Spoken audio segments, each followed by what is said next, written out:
سے تو رو کے کہا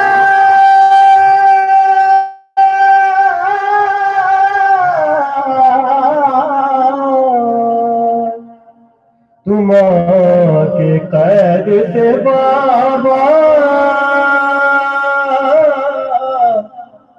چھڑاؤ زینب کو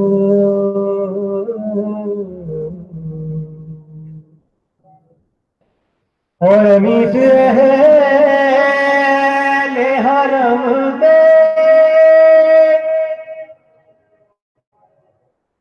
باپا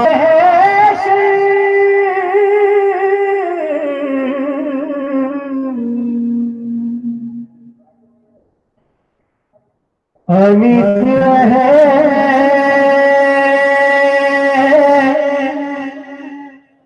حرم میں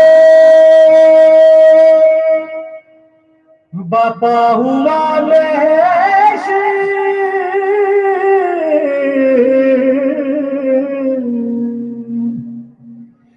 کہا جو حاکم اظلم نے لاؤ زینب کو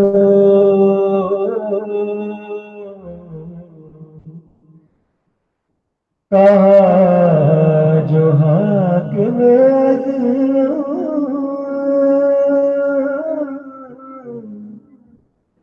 میں لاؤ زینب کو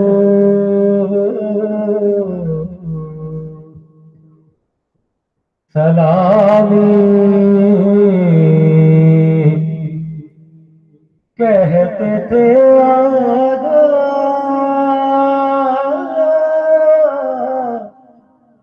رلاؤ زینب کو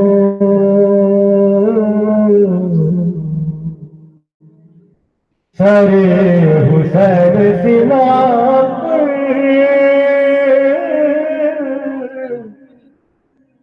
دکھاؤ زینب کو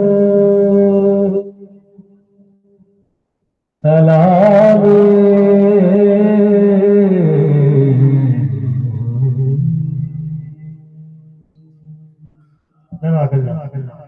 یہ تھے مہمان سلام خان جناب سید سولت زیدی صاحب. ہم انجمن رائے حسینی ان کی شکر گزار ہیں. انہوں نے آ کر ہدیہ سلام پیش کیا اور دعا گو ہیں کہ مولا ان کی توفیقات میں اضافہ کرے. اب میں گزارش کروں گا انجمن رضا حسینی کے صاحب بیاض جناب فراز حسین زیدی صاحب سے کہ وہ آئیں اور ہدیہ سلام پیش کریں. فراز حسین زیدی صاحب کے بعد الحاج ڈاکٹر سید ضمیر اختر نقوی صاحب خطاب فرمائیں گے. بآواز بلند صلوات پڑھ دیجیے گا.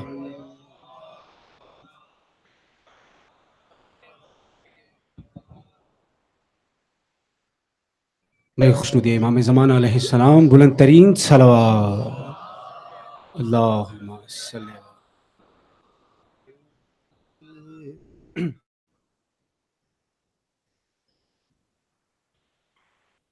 اختصار کے ساتھ نو سماعتوں کی نظر کر رہا ہوں. کیا رہا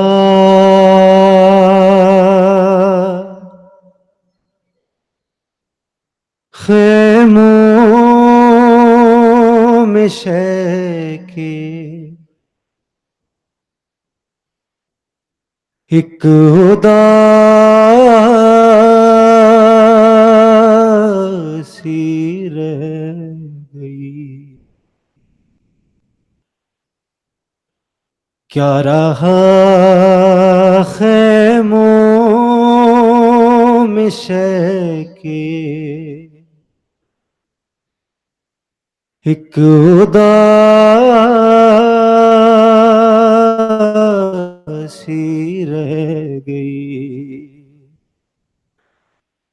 صرف رونے کو محمد کی نواسی رہ گئی. کیا رہا خیموں میں شے کے ایک اداسی رہ گئی چھینتا تھا شمر چادر اور زینب بار بار چھینتا تھا شمر چادر اور زینب بار بار اپنی چادر کے محافظ کو بلاتی رہ گئی اپنی چادر کے محافظ کو بلاتی رہ گئی خون دل عباس کا سب بہہ گیا رن میں مگر خون دل عباس کا سب بہہ گیا رن میں مگر دل میں بس ایک بات زینب کی رضا کی رہ گئی کیا رہا خیموں میں شے کی ایک اداسی رہ گئی ہے مسلمانوں تمہاری غیرت کیا ہو گئی اے مسلمانوں تمہاری غیرتیں کیا ہو گئی ارے تم تماشائی تھے زینب منہ چھپاتی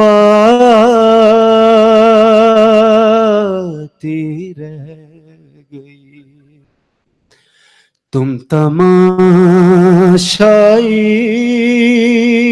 تھے زینب منہ چھپاتی رہ گئی ہو قید میں بالی سکینہ کو ملا بابا کا سر قید میں بالی سکینہ کو ملا بابا کا سر منہ پہ منہ رکھ کر جو سوئی ماں جگاتی رہ گئی منہ پہ منہ رکھ کر جو سوئی ماں جگاتی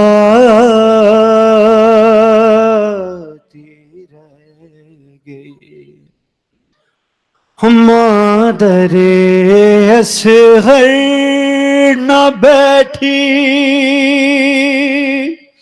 سائے میں اصغر کے بعد مادر اصغر نہ بیٹھی سائے میں، اصغر کے بعد سائے میں آئی تو زندہ لاش باقی رہ گئی، سائے میں آئی تو زندہ لاش باقی رہ گئی، کیا رہا خیموں میں شے کے ایک اداسی رہ گئی، صرف رونے کو محمد کی نواسی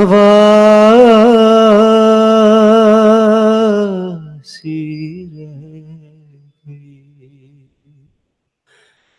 پر محمد وآل محمد صلوات۔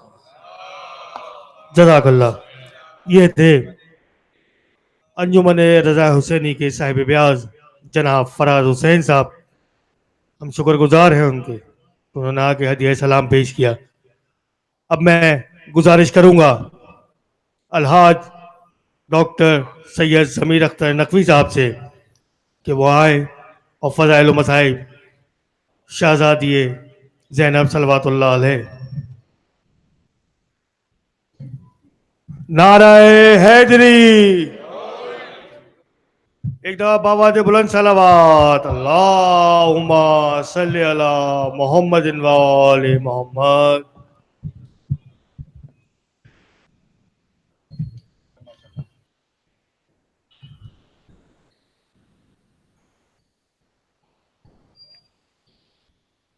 بسم اللہ الرحمن الرحیم۔ تمام تعریفیں اللہ کے لیے، درود اور سلام محمد اور آل محمد کے لیے صلوات۔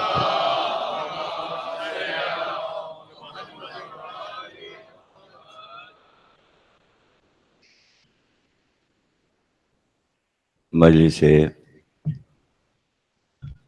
یوم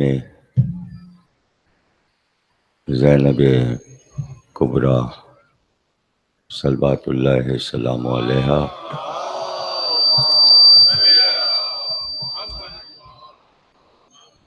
مثل شام غریباں عرصہ 26-27 برس سے منعقد ہے، اور یہ ایک یاد ہے عاشور کے بعد۔ ایسا نہ ہو کہ عالم اسلام بھول جائے کہ عاشور کے بعد کیا ہوا۔ اس لیے عاشور کے بعد پہلا دن 11 محرم کو یہ بتا دیا جائے کہ ابھی ان دنوں کو کافی آگے جانا ہے، اور آنے والے سب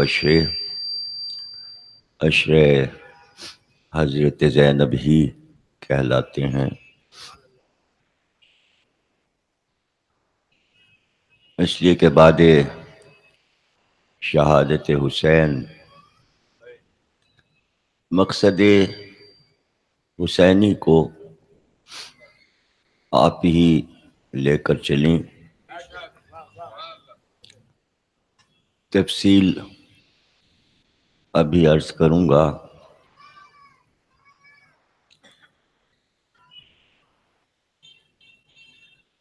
صرف احساس کی بات ہے کہ ہم ان تمام چیزوں کو برقرار رکھیں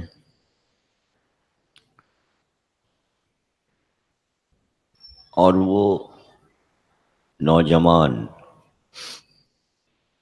جو ان چیزوں کو اپنے بزرگوں سے لے کر اسی انداز اور اسی روایت کے ساتھ، اسی اہتمام کے ساتھ، اسی احتشام کے ساتھ منعقد کر رہے ہیں اور تعمیری حیثیت سے ان چیزوں کو ترقی بھی دے رہے ہیں۔ اور سب سے بڑی بات کہ ہر چیز دکھاوا نہیں بلکہ عقیدت، ثواب اور عظمت کے ساتھ ایک کارواں ہے جو لے کر ان چیزوں کو چل رہا ہے۔ ایک طرف یہ تعمیری سرسبز و شاداب دماغ ہیں اور دوسری طرف شیطانی دماغوں کی طاقت ہے۔ کوئی جنگ، میدان جنگ تو نہیں، لیکن اب ذہنی لڑائی ہے۔ جس نے اپنے ذہن کو تیار کر لیا اس جنگ کے لیے، تو اب وہ خود سپاہی نہیں ہے بلکہ اس کا ذہن سپاہی ہے۔ اپنے ذہن کو تقویت دینی ہے، اس کے لیے حافظہ بھی چاہیے، اس کے لیے تیز خون کی روانی بھی چاہیے۔ تو عزاداری ایک ٹانک ہے دماغ کے لیے جس سے سب سیکھتے ہیں، آنے والی نسلیں بھی اور بزرگوں کو بھی احساس رہتا ہے کہ ہم کو اسے قائم رکھنا ہے اور نئی نسلوں کی ہمت افزائی بھی کرنی ہے۔ دراصل یہ سب کچھ جسے ہم عزاداری اور محرم کی یاد کہتے ہیں اور واقع کربلا، یہ زمانے کو صرف یہ سکھاتا ہے کہ بھول نہ جانا، یاد رکھنا کہ ازل سے دو طاقتیں آپس میں ٹکراتی رہیں،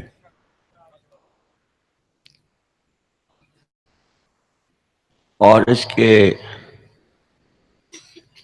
ٹکراؤ کی وجہ جو کہ شیطان کو طاقت ملنے کے بعد اللہ نے اپنی طاقت آدم کو عطا کی اور آدم سے کہہ دیا تم کو میرا کام کرنا ہے۔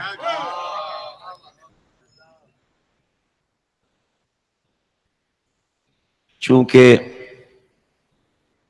شکوہ ہے، مجھے پہلے بھی رہا ہے کہ شیعہ اور سنی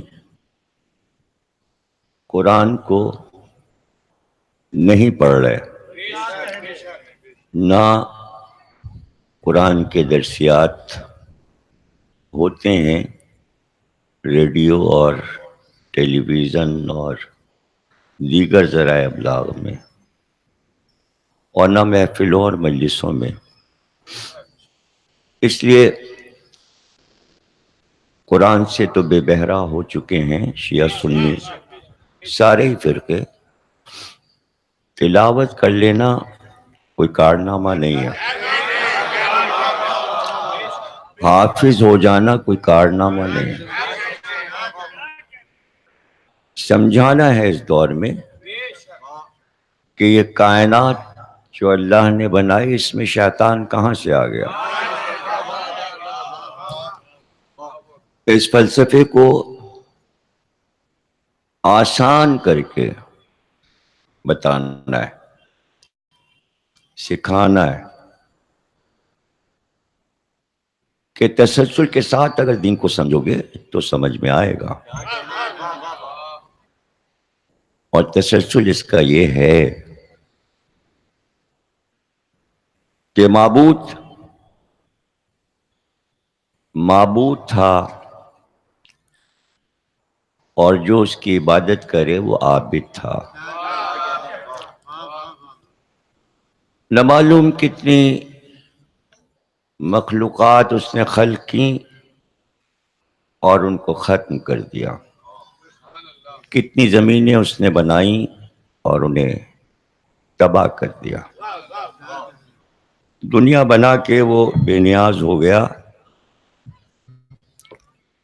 کہتے ہیں کہ جسے اپنی ہی بنائی ہوئی چیزوں سے کوئی غرض نہ ہو،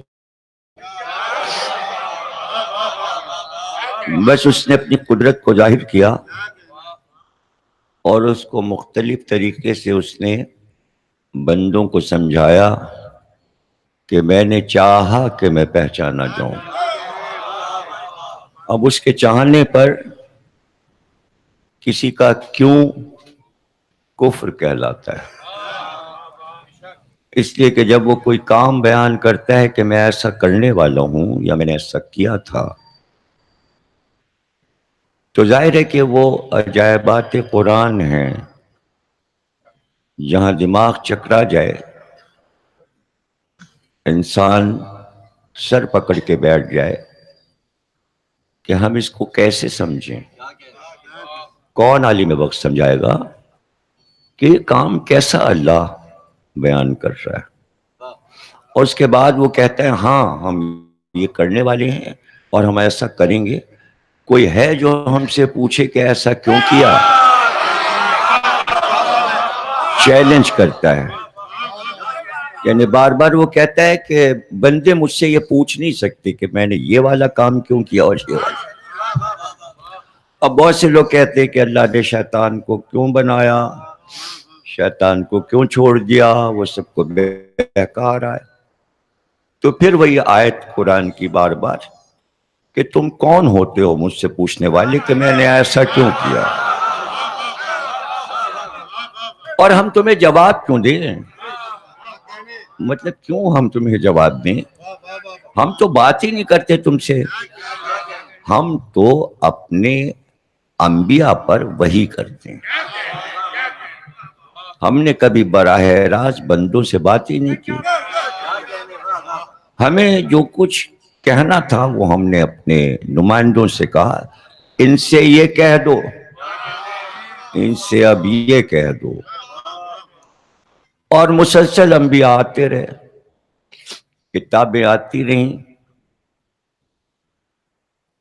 لیکن آدم سے اس نے کہہ دیا کہ دیکھو آدم اور حوا، یہ جو ابلیس ہے یہ تمہارا کھلا ہوا دشمن ہے، تم دونوں کا. تم دونوں سے مراد یہ کہ مرد اور عورت، مردوں اور عورتوں کا کھلا دشمن ہے یہ، کھلا دشمن. میں نے بتا دیا ہے کہ یہ کھل کر سامنے آئے گا. بس تم لوگ اپنے بچاؤ کا سامان خود کرتے رہنا. ہم تو تمہاری مدد کریں گے، لیکن ہم نے تمہیں سب کچھ سمجھا دیا ہے کہ معاملہ کیا ہے. اور اس نے نافرمانی کی ہے، اس کے نفس نے اس کو بہکایا ہے. اب بہکنے میں شیطان کے یہ نقطہ ذہن میں رکھنا ہے آپ کو کہ معبود معذاللہ کوئی چھوٹی شے نہیں ہے کہ شیطان جیسا ایک اسی کی مخلوق اس سے مقابلہ کرے، وہ ایسا کر نہیں سکتا تھا۔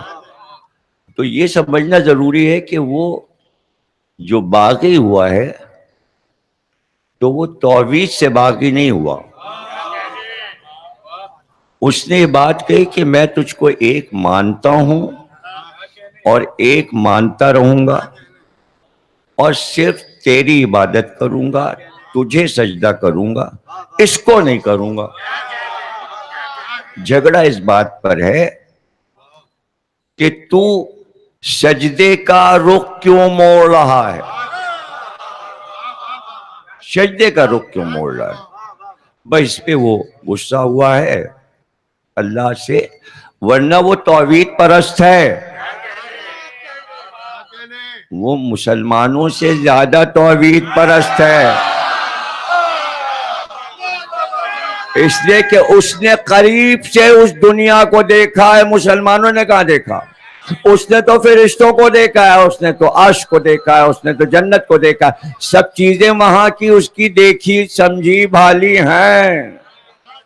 یہاں تو لوگوں کے پاس صرف نام ہے، کاغذ پہ لکھے نام، یہ عرش ہے، یہ کرسی ہے، یہ لوح و قلم ہے، یہ چشمہ کوثر ہے، یہ طوبہ ہے، یہ جنت ہے، یہ دوزخ ہے، یہ فرشتے ہیں۔ ارے اس نے سب اپنی آنکھ سے دیکھا ہے، اس نے تو عرش پہ راج کیا ہے، وہ فرشتوں کا استاد تھا، وہ ملائکہ کا استاد تھا، ملائکہ اس سے سیکھتے تھے۔ تو علم اس کا کون مقابلہ کرے گا؟ اس کے علم کا دنیا میں کون کر سکتا ہے؟ اس لیے کہ براہ راست لوح کو پڑھتا تھا، لوح کو براہ راست پڑھتا تھا۔ علم بھی ہے، اسی علم کے ذریعے اور وہ طاقت جو اس نے اللہ سے مانگ لی اپنے عبادت اور سجدوں کے صلے میں، اس طاقت کے ذریعے دنیا پر حکومت کر رہا ہے۔ اور زمین پہ آتے ہی اس نے طے کر دیا کہ تو انبیاء بھیجتا رہے گا، اور جتنے انبیاء تو بھیجے گا ہر نبی کے مقابل میں ایک بڑا بادشاہ بنا کر لاؤں گا، اور وہ ملک بنا کر رعایا کی گردنوں پر توق ڈال کر ان کے سر اپنی طرف جھکا لے گا، اور میں اس سے کہوں گا کہ اب تم دعویٰ کرو کہ تم ہی خدا ہو۔ اب اللہ اس کے ارادے، اس کی باتیں، اس کے اقدامات اطمینان سے دیکھ کر یہ کہہ دیتا ہے میں تجھ سے عاجز تو نہیں ہو جاؤں گا، میں تجھ سے عاجز تو نہیں ہو جاؤں گا کہ میں کوئی پریشان ہو جاؤں، تو میرے نمائندوں کو پریشان کرے گا اور اپنے بنائے بہکائے ہوئے انسانوں کو لائے گا۔ یہ گفتگو پہلے ہو چکی ہے کہ شیطان نے کہا میں سب کو بہکاؤں گا، اللہ نے کہا کہ تو بہکاتا جائے گا، میں جہنم کو بھرتا جاؤں گا۔ یعنی اس نے یہ وعدہ نہیں کیا انسانوں سے کہ ہم تمہیں بچاتے رہیں گے، بلکہ ہم تمہیں جہنم میں ڈالیں گے، اگر تم شیطان کی پارٹی میں گئے تو ہم سب میں پھینک دیں گے۔ گئے کیوں؟ اور اس سے بھی کہہ دیا اگر تو بہکائے گا تو ہم سب کو جہنم میں پھینک دیں گے۔ رہ گیا یہ کہ وہ ایک سجدہ جو